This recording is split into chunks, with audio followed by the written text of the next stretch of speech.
आज की रात मजा हुस्न का आँखों से लीजिए। ये मेरी अब बन गई रील। अब मैं इसे YouTube पर अपलोड करूंगी।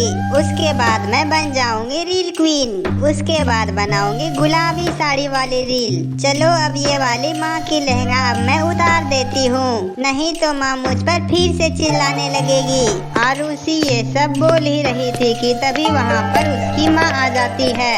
अरे ये क्या, तूने अब मेरा लहंगा भी निकाल लिया? तू दिन भर मेरा कभी साड़ी कभी लहंगा निकाल कर दिन भर रील बनाती रहती हो। अब तुम इस लहंगा को जल्दी से निकाल कर रख दो, वरना ये खराब हो जाएगा। अरे माँ, आपको पता है अभी ये गाने का ट्रेंड चल रहा है। इस गाने पर सभी लोग दुल्हन की तरह सज कर रील बनाते हैं। बस माँ, इसीलिए मैंने आपका ये लहंगा पहना।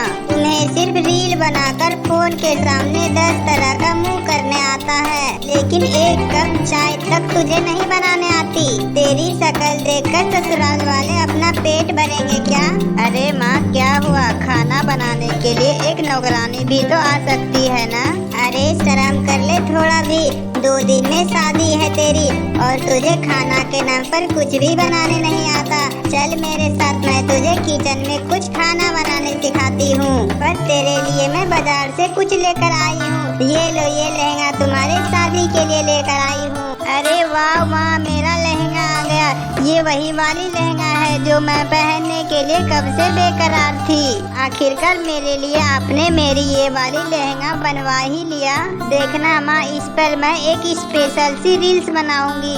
अरे नालायक लड़की, अभी से ये लहंगा मत पहनना, नहीं तो खराब हो जाएगा। मैं ये लहंगा तुझे शादी के लिए ला कर दिए हैं, न कि रील बनाने के लिए।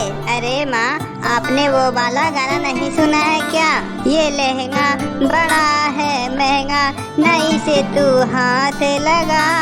तभी आरुषि की माँ आरुषि को कपड़े चेंज करवा कर उसे पकड़कर किचन में लेकर आ जाती है। जब देखो तब ड्रामा करती रहती हो। चल अब चुपचाप खाना बना और तू रील वील का चक्कर छोड़ दो।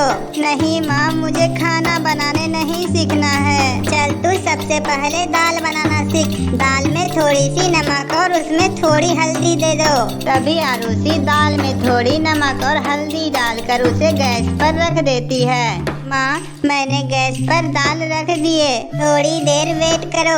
उसमें 2-4 सीटी लगते ही दाल पक जाएंगे। उसके बाद तुम उसे उतार देना। अब मैं कपड़े धोने जा रही हूँ, तुम दाल का ख्याल रखना। इतना बोलकर उसकी माँ वहाँ से चली जाती है। तभी आरुषि मन ही मन सोचती है, अरे सीटी आने में तो 10-15 मिनट लगेंगे, तब तक मैं क्यों न एक लहंगा पहनकर रील बना लूं। हाँ, ये सही रहेगा, माँ को तो बिल्कुल भी पता नहीं चलेगा। ऐसा कहकर आरुषि नई वाली लहंगा पहनकर रील बनाने लगती है। गुलाबी साडी आणि लाली लाल लाल, दिसते मी भारी, ताजा फोटो माझा काढ। यहाँ आरुषि लहंगा पहनकर रील बना ही रही थी कि उसकी माँ किचन में चली जाती है। हे भगवान, इस पागल लड़की ने तो मेरी पूरी दाल जला दी।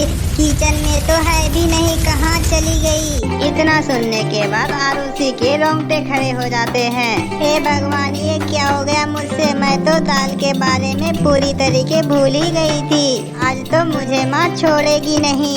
आरुषि जल्दी जल्दी किचन की तरफ जा ही रही थी कि तभी उसकी किसी चीज में लहंगा फंस जाती है और वो गिर जाती है, की वजह से आरुषि की लहंगा फट जाती है। गई भैंस पानी में, इस दाल की वजह से तो मेरा लहंगा भी फट गया। अब तो माँ मुझे और भी ज्यादा सुनाएगी। ऊपर से शादी में 2 ही दिन बचे हैं, लेकिन मुझे खाना बनाना तो बिल्कुल भी आता नहीं है। आज तो माँ पक्का मुझे बहुत मारेगी। इतना सोचकर आरुषि वहाँ डर के मारे कांप ही रही थी कि तभी वहाँ पर उसकी माँ भी आ जाती है। आरुषि की माँ के आरुषि की लहंगा फटी हुई देखकर उसकी गुस्सा 7वें आसमान पर पहुँच जाती है। बस मैं तुझे इसीलिए कर रही थी कि तू रील मत बना। अब मैं तुझे 1 रुपये भी नहीं देने वाली हूँ। तू इसी लहंगे पहनकर शादी करेगी। आरुषि की माँ आरुषि को बहुत देर तक डांटते रहती है, जिससे आरुषि बहुत टेंशन में हो जाती है। आरुषि अपनी लहंगे को ठीक करवाने के लिए बाजार चली जाती है। तभी आरुषि देखती है कि सामने से एक बूढ़ी औरत आ रही है। जिसके आँख भी नहीं है और उसके सामने से एक गाड़ी भी आ रही थी। वो बूढ़ी औरत उस गाड़ी से टकराने ही वाली थी कि तभी आरुषि दौड़कर उसे बचा लेती है। अरे दादी जी, आप ठीक तो है ना? आपको कहीं पर चोट तो नहीं लगी? दादी, आपका कार से अभी एक्सीडेंट हो जाता। अरे नहीं बेटा, मैं बिल्कुल ठीक हूँ। आपका बहुत बहुत धन्यवाद। क्या करूँ, अंधी हूँ ना बेटा, मुझे कुछ पता ही नहीं चलता है। मेरे पास देने के लिए कुछ तो नहीं है बेटा, पर मेरे पास ये है, ये तुम रख लो। वो बूढ़ी औरत आरुषि को एक थैला दे देती है। अरे नहीं नहीं दादी, मुझे कुछ नहीं चाहिए आपसे। अरे बेटी, तुम्हारी शादी होने वाली है और तुम्हें इसकी जरूरत पड़ेगी। इतना बोलकर वो बूढ़ी दादी वहाँ से चली जाती है। वो आरुषि वो थैला लेकर जा ही रही थी कि तभी वो सोचती है, अरे पर उस बूढ़ी दादी को कैसे पता कि मेरी शादी होने वाली है। आरुषि जब इधर उधर देखती है तो उसे बुढ़िया कहीं पर भी दिखाई नहीं देती है। आरुषि वो थैला लेकर घर वापस आ जाती है। आरुषि जब उस थैले को खोलती है तो देखती है कि उसमें एक पहले जैसा एक और लहंगा है। यह सब देखकर आरुषि बहुत ज्यादा खुश हो जाती है। वो औरत जरूर कोई भगवान का भेजा हुआ फरिश्ता होगा, इसलिए उस दादी को मेरे बारे में पता था और उसने मुझे सेम पहले जैसे वाली लहंगा दे दी। उसके हो जाती है और जब आरुषि आकाश के साथ अपने ससुराल जाती है तो उसके लहंगे से सोने के बहुत सारे सिक्के गिरने लगते हैं।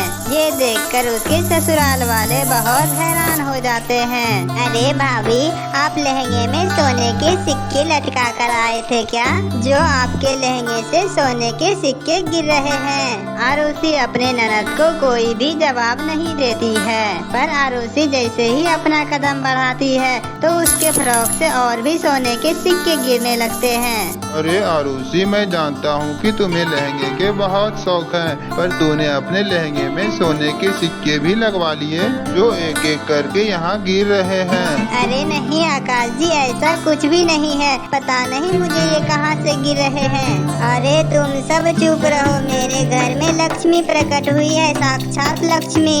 इसके हर कदम से सोने के सिक्के गिर रहे हैं। इसके बाद आरुषि को पता चल जाता है कि वो दादी ने उसे जादुई लहंगे दिए थे और आरुषि उस बूढ़ी दादी को मन ही मन धन्यवाद करती है। इसके बाद आरुषि और आकाश खुशी खुशी अपने घर में रहने लगते हैं। तो दोस्तों, कहानी कैसी लगी? कहानी अगर अच्छी लगी तो वीडियो को लाइक करें और चैनल को सब्सक्राइब जरूर करें।